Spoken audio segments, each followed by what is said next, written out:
Hello students, welcome to online lectures of Kids Planet High School. This lecture is for class 10, subject Science Stream, chapter Introduction to Microbiology.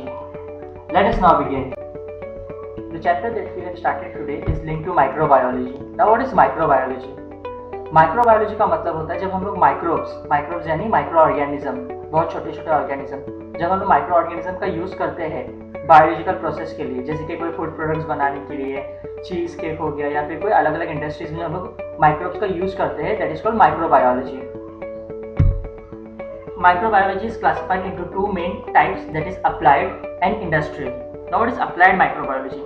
जब हम लोग enzyme से related कोई भी चीज करते हैं, जब माइक्रोबायोलॉजी का यूज होता है फूड प्रोडक्ट्स को मैन्युफैक्चर करने में या उनकी फर्मेंटेशन के लिए, that is called applied microbiology. And when microbiology is used in industrial purposes, for example in textile industry and other industry, it is called industrial microbiology.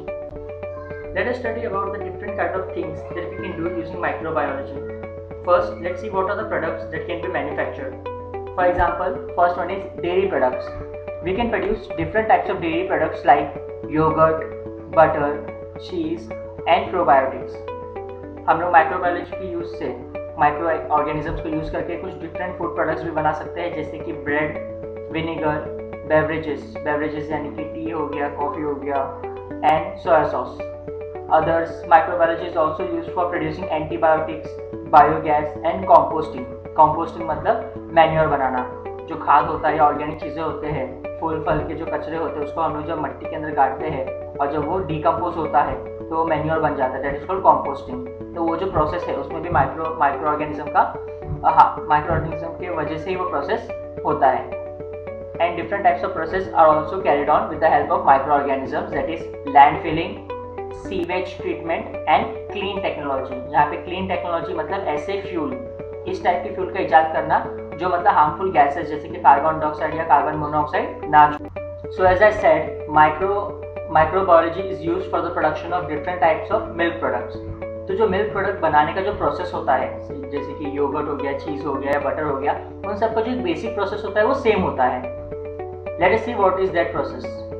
First we pasteurise the milk. Initially जो milk आता है हमें, तो उसको पहले industry में pasteurise करना पड़ता है. पैस्चराइज मतलब क्या, कि मिल्क को बहुत ही हाई टेम्परेचर पे बॉईल करना. उससे क्या होगा, उसके अंदर जो भी हार्मफुल बैक्टीरिया है वो सारी चीजें मर जाएंगे. नेक्स्ट थिंग इज, उस मिल्क को जो पैस्चराइज हो चुका है उसे फर्मेंट करना है. ठीक है, उसे फर्मेंट करना है तो इसलिए उसके अंदर कुछ यीस्ट या ऐसा कुछ मटेरियल डालना पड़ेगा. तो हम लोग उसमें डालते हैं लैक्टोबैसिलाइन. आफ्टर दैट लैक्टोबैसिलाई जो है वो क्या करता है, वो दूध के अंदर जो शुगर प्रेजेंट है उस शुगर को कन्वर्ट कर देता है लैक्टिक एसिड में. उसके बाद लैक्टिक एसिड जो है वो धीरे धीरे गाढ़ा होने लगता है और मिल्क के प्रोटीन बनने चालू हो जाते हैं. आफ्टर दैट लास्ट स्टेज होता है, मिल्क के अंदर हमें जो भी प्रोडक्ट बना है उसके अंदर अगर हमें कोई टेस्ट या फ्लेवर ऐड करना है तो उसको ऐड करके हम लोग नए नए प्रोडक्ट्स बना सकते हैं. So this is the basic process for production of different types of milk products. Earlier we have seen how dairy products are produced. Let us see into the details of them. कुछ dairy products के detail में हम लोग जाते हैं, जैसे कि yogurt. First let's start with yogurt. How is yogurt produced. Yogurt बनाने के लिए मिल्क का जो टेक्सचर होता है उसे ज़्यादा थिक करना पड़ता है, यानी मिल्क को और ज़्यादा गाढ़ा करना पड़ता है. तो इसलिए मिल्क के अंदर लोग मिल्क पाउडर ऐड करते हैं जिससे वो और ज़्यादा गाढ़ा हो जाता है. उसके बाद उसको बॉईल करने का, उसको ठंडा किया जाता है. देन उसमें कुछ बैक्टीरिया ऐड किए जाते हैं, जैसे कि लैक्टोबैसिलस और स्ट्रेप्टोकोकस थर्मोफिलस. ये ऐड करने के बाद उसको फर्मेंट करने के लिए छोड़ देते हैं. उसके बाद ये बैक्टीरिया क्या करते हैं, वो लोग मिल्क को लैक्टिक एसिड में कन्वर्ट करते हैं. उससे क्या होता है, योगर्ट जो है वो और ज़्यादा डेंस हो जाता है और ज़्यादा गाढ़ा होने लग जाता है. उसमें एसिटाल्डिहाइड नाम का एक कंपाउंड बनना चालू हो जाता है. आफ्टर दैट मिल्क जो है वो पूरी तरीके से योगर्ट में कन्वर्ट हो चुका है. एक बार उसमें एसिटाल्डिहाइड फॉर्म हो गया तो या तो हम लोग उसको डायरेक्टली ऐसे ही पैक कर सकते हैं in the form of normal yogurt, या फिर हम लोग उसके अंदर फ्रूट बेस्ड कलर्स और पाउडर ऐड करके उसको फ्रूट वाला फ्लेवर दे सकते हैं, जैसे कि स्ट्रॉबेरी योगर्ट आता है और बनाना योगर्ट आता है. तो ऐसे अलग अलग हम लोग फ्लेवर उसको दे सकते हैं. पैस्चराइज भी हम लोग मिल्क को पैस्चराइज भी कर सकते हैं. उससे क्या होता है, जैसे मैंने बताया था, पैस्चराइज करने से उसके अंदर के हार्मफुल बैक्टीरिया खत्म हो जाते हैं, जिससे जो मिल्क प्रोडक्ट होते हैं वो जल्दी सड़ते नहीं है, वो लोग ज्यादा टाइम तक ताजे रह सकते हैं. Let us move to the next product, that is cheese. Now how is cheese manufacture. पहले तो मैं आपको ये बता दूं कि चीज़ जो है ना वो डिफरेंट डिफरेंट काइंड्स के होते हैं, अलग अलग टाइप के चीज़ होते हैं, और सब में फ़र्क ये होता है कि अलग अलग चीज़ बनाने के लिए हमें अलग अलग मिल्क यूज़ करना पड़ता है। अलग एनिमल्स के मिल्क से अलग टाइप का चीज़ बनता है। जो लार्जली यूज़ होने वाली चीज़ है, जो ज़्यादातर यूज़ होते हैं, उनके नाम है मोज़रेला, शेडर, स्विस, कॉटेजा और गोडा। ये सारी चीज़ें जो लार्जली यूज़ होते हैं। अब चीज़ के प्रोडक्शन के बारे में हम लोग देखते हैं। मेजरली जो चीज़ बनता है, ज़्यादातर वर्ल्ड में जो चीज़ बनता है वो काऊ के मिल्क का बनता है, गाय के मिल्क का बनता है, बट इसके अलावा भी दूसरे टाइप के मिल्क भी यूज़ हो सकते हैं। मिल्क को फर्मेंट करने के बाद, मिल्क को प्रेशराइज करने के बाद उसके अंदर बैक्टीरियाज ऐड किए जाते हैं। सेम प्रोसेस, लैक्टोबैसिलाई और स्ट्रेप्टोकोकस थर्मोफिलिस, ये सारे बैक्टीरिया उसमें ऐड होते हैं। ये बैक्टीरिया ऐड होने के बाद वो लोग क्या करते हैं, मिल्क को फर्मेंट करते हैं। तो मिल्क जो है वो दो हिस्सों में बढ़ जाता है, एक गाढ़ा वाला मटेरियल और एक जो छाछ होता है वो ऊपर रह जाता है, जिसको हम वे बोलते हैं। वे को निकाल के फेंक दिया जाता है या उसको दूसरे चीज़ों के लिए हम लोग यूज़ कर सकते हैं। आफ्टर दैट उसके अंदर जो गाढ़ा वाला मटेरियल बचता है, जो थिक टाइप का मटेरियल बचता है, उसमें एक और एंजाइम, एक और फंगाई ऐड किया जाता है जिसका नाम है proteases.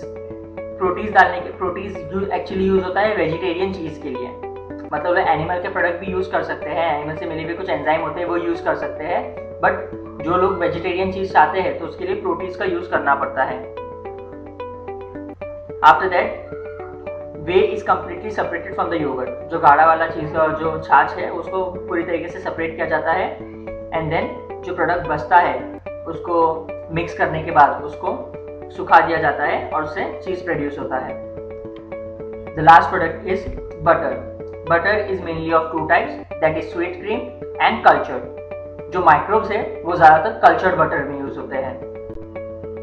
As I had mentioned earlier, there are some type of bacteria which are good for our health. ऐसे कुछ बैक्टीरिया होते हैं जो हमारे सेहत के लिए अच्छे होते हैं, जो प्रोबायोटिक्स में यूज होते हैं। तो वो कौन से बैक्टीरिया हैं? वो है लैक्टोबैसिलस, एसिडोफिलिस, लैक्टोबैसिलस, सेल्स एक्सेट्रा। ऐसे कुछ प्रोबायोटिक्स है जो हमारे हेल्थ के लिए अच्छे होते हैं और ये हमारे डाइजेशन को इम्प्रूव भी करते हैं। और इसके अलावा जो हार्मफुल बैक्टीरिया होते हैं, क्लोस्ट्रिडियम वैसे, उनको वो मारने में हेल्प करते हैं। प्रोबायोटिक्स यूजुअली पाया जाता है कुछ फूड प्रोडक्ट्स में, जैसे कि योगर्ट हो गया, डार्क चॉकलेट हो गया, पिकल्स हो गया और डिफरेंट स्वीट सिरप। इन सारी चीज़ों में हम लोग को प्रोबायोटिक्स मिलता है। प्रोबायोटिक के बेनिफिट्स क्या हैं? The colonies of useful bacteria are formed in the alimentary canal. Alimentary canal जो इंटेस्टाइन में होता है उसके अंदर यूजफुल बैक्टीरिया जमने लग जाते हैं जो हार्मफुल बैक्टीरिया को मार देते हैं। The harmful microbes can be controlled by reducing metabolic activities. जैसे कि मैंने बताया कि प्रोबायोटिक के यूज से जो हार्मफुल बैक्टीरिया होते हैं वो धीरे धीरे खत्म हो जाते हैं। इसके अलावा प्रोबायोटिक जो है वो हमारी इम्यूनिटी बढ़ाता है। डिजीजेस को फाइट करने के लिए हमें जो इम्यूनिटी की जरूरत होती है ना, वो प्रोबायोटिक से बढ़ सकती है। प्रोबायोटिक अलग अलग जो बीमारियां होती है जैसे कि डायरिया, और डायरिया को रिड्यूस करने के लिए भी हेल्प होता है। Next one is bread. Bread is made from flour obtain from cereals. अलग अलग जो सीरियल्स होते हैं जैसे कि जो ग्रेन्स होते हैं, फूड ग्रेन्स, उसको पीस के हम लोग ब्रेड बनाते हैं उसके आटे का। The dough is made by mixing together the baker's yeast, Saccharomyces cerevisiae, water, salt and other necessary materials. जो आटा बनता है, जो डो बनता है ब्रेड के लिए, वो फ्लोर को, जो ग्रेन्स का जो आटा रहता है उसको, अलग टाइप की यीस्ट को और पानी और सॉल्ट को मिला के वो डो तैयार होता है। उसके बाद उस डो के अंदर यीस्ट डाला जाता है। यीस्ट से क्या होता है, वो फर्मेंट होना चालू हो जाता है। फर्मेंट होकर वो फूक जाता है, जिसमें से उसमें से कार्बन डाइऑक्साइड और एथेनॉल गैस निकलती है। तो क्योंकि कार्बन डाइऑक्साइड गैस की वजह से जो ब्रेड है वो ज़्यादा फूक जाता है और उसके बाद उसको बेक करके हम लोग ब्रेड तैयार कर सकते हैं। यीस्ट जो है वो मेजरली दो टाइप के होते हैं। कंप्रेस्ड यीस्ट, जिसके अंदर कार्बोहाइड्रेट, फैट्स और प्रोटीन्स और डिफरेंट विटामिन एंड मिनरल्स होता है, और एक दूसरा नॉर्मल वाला यीस्ट कमर्शियल पर्पसेस के लिए, यानी फैक्ट्रीज में जो ब्रेड बनता है उसमें मेजरली कंप्रेस्ड यीस्ट का ज़्यादा यूज होता है, ड्राई यीस्ट का कम यूज होता है। Products produced with yeast become nutritive. जो भी चीज़ें यीस्ट को यूज करके बनाई जाती है उसमें न्यूट्रिशन वैल्यू ज़्यादा रहती है, जैसे कि विनीगर हो गया, सोया सॉस हो गया और मोनोसोडियम ग्लोमाइट।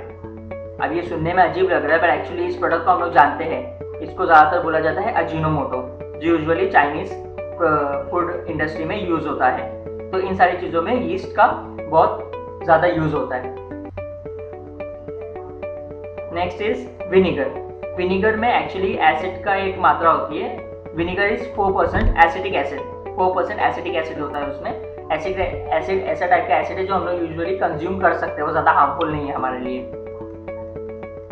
इससे विनेगर को एक सॉल्ट खट्टा सा टेस्ट मिलता है।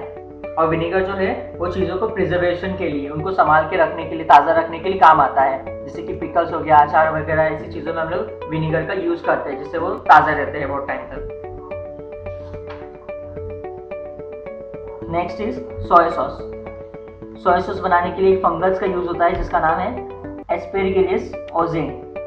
इसको हम लोग यूज़ करते हैं फर्मेंट करने के लिए। Mixture of flour of wheat and rice and soybean are used to produce soya sauce. Wheat का, राइस का और सोयाबीन का एक मिक्सचर होता है। इनके आटे को मिक्स करके उसमें ये बैक्टीरिया डाल के, ये फंगस डाल के जब उसे फर्मेंट किया जाता है तो उससे जो लिक्विड प्रोड्यूस होता है उसी को हम सोया सॉस बोलते हैं। Microorganisms are also used for production of beverages like coffee, cocoa, wine and cider.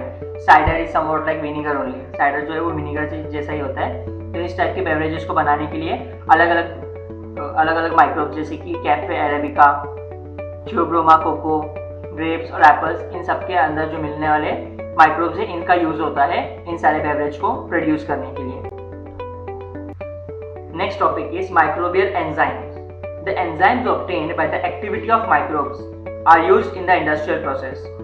Industrial process के लिए ऐसे कुछ एंजाइम होते हैं जो माइक्रोब्स के एक्टिविटी से प्रोड्यूस होते हैं। माइक्रोब्स के प्रोडक्शन से कुछ एंजाइम बनते हैं, उस एंजाइम को हम लोग यूज कर सकते हैं रादर देन केमिकल कैटलिस्ट। अब ये जो नेचुरल एंजाइम है ये हमारे लिए केमिकल से ज़्यादा अच्छे क्यों है? क्योंकि ये लोग जो है वो बहुत ही कम टेम्परेचर पे जल्दी से काम करने चालू होते हैं, इससे एनर्जी सेव होता है। इसके अलावा जो हार्मफुल केमिकल्स होते हैं, केमिकल जो है वो हमारे हेल्थ को हार्म कर सकते हैं, बट क्योंकि ये सारी चीज़ें नेचुरल है तो इसलिए हार्म नहीं करती है। माइक्रोबियल एंजाइम जो है वो इको फ्रेंडली भी होते हैं। इसके अलावा एनर्जी बहुत ज़्यादा बचती है, तो इसके लिए केमिकल के बदले माइक्रोबियल एंजाइम का इंडस्ट्रीज में ज़्यादा यूज होता है। कुछ माइक्रोबियल एंजाइम जिसके नाम है हाइड्रोलिसिस, लाइसिस, लेगेसिस, वो यूज होते हैं अलग अलग टाइप के चीज़ें बनाने में। फॉर एग्जाम्पल डिटर्जेंट जो क्लीनिंग पर्पज के लिए यूज होता है, ठीक है, वो भी उसमें भी माइक्रोबियल एंजाइम्स का यूज होता है। Then it is also used in other type of industries like leather industry and paper industry and also textile industry. Next topic is antibiotics. What are antibiotics?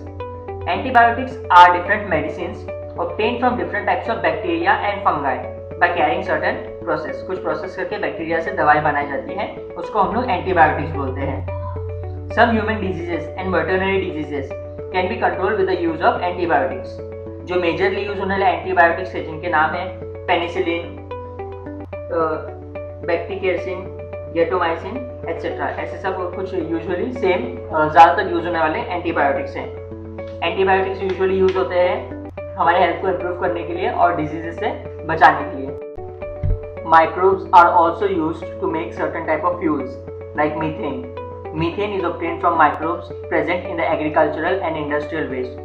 जो खेती के और इंडस्ट्रीज के जो waste बचते हैं उसको उन माइक्रोब्स को यूज करके हम लोग मीथेन गैस प्रोड्यूस कर सकते हैं। इससे हमारा जो कचरे का प्रॉब्लम है वो भी सॉल्व हो जाएगा। दोनों चीज़ का फायदा है, मतलब फ्यूल भी मिलेगा और जो वेस्ट मटेरियल है उसको भी हम लोग मैनेज कर सकते हैं। Other than that, some industrial chemicals are produced through microbial process. For example, raw materials that are needed for industrial process such as various alcohols, acetone, organic acid and fatty acid are produced with the help of microbes.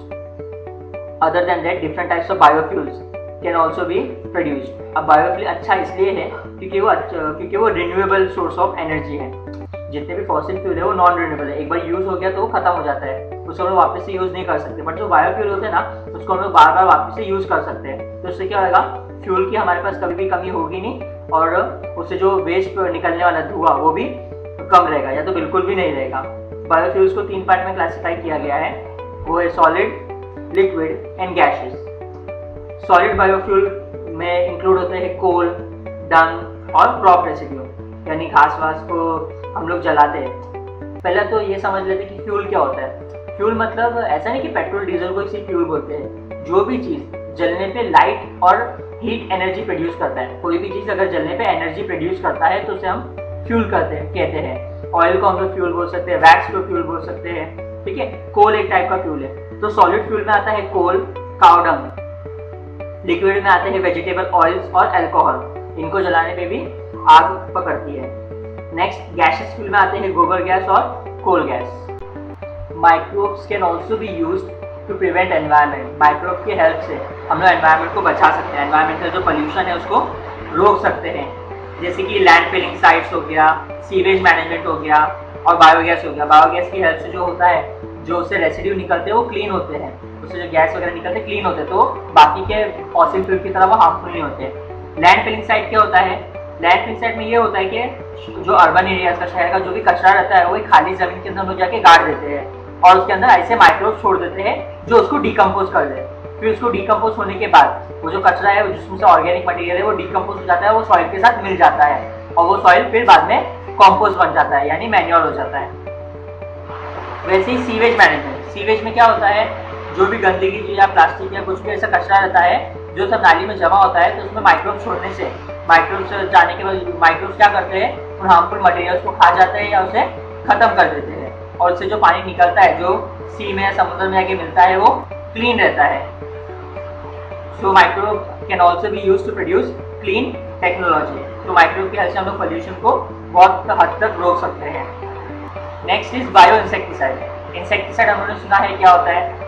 Insecticides are different types of chemicals जो use होते हैं agriculture में कीड़े मकोड़ों को दूर करने के लिए। और उससे प्रॉब्लम ये होता है कि वो केमिकल प्लांट्स के ऊपर रुक जाते हैं, फ्रूट्स के ऊपर रुक जाते हैं, एंड जब हम लोग उसे कंज्यूम करते हैं तो हम लोग के बॉडी के अंदर वो मटेरियल्स चला जाता है, जो हार्मफुल टॉक्सिन रहता है वो बॉडी के अंदर चला जाता है। बट बायो इंसेक्टिसाइड ऐसे प्लांट्स को या ऐसे एंजाइम को यूज करके बनाया जाता है जो मतलब एनिमल्स को या इंसेक्ट्स को तो अटैक करते हैं बट ह्यूमंस के लिए सेफ होते हैं, तो हम लोग को उससे कोई खतरा नहीं होता।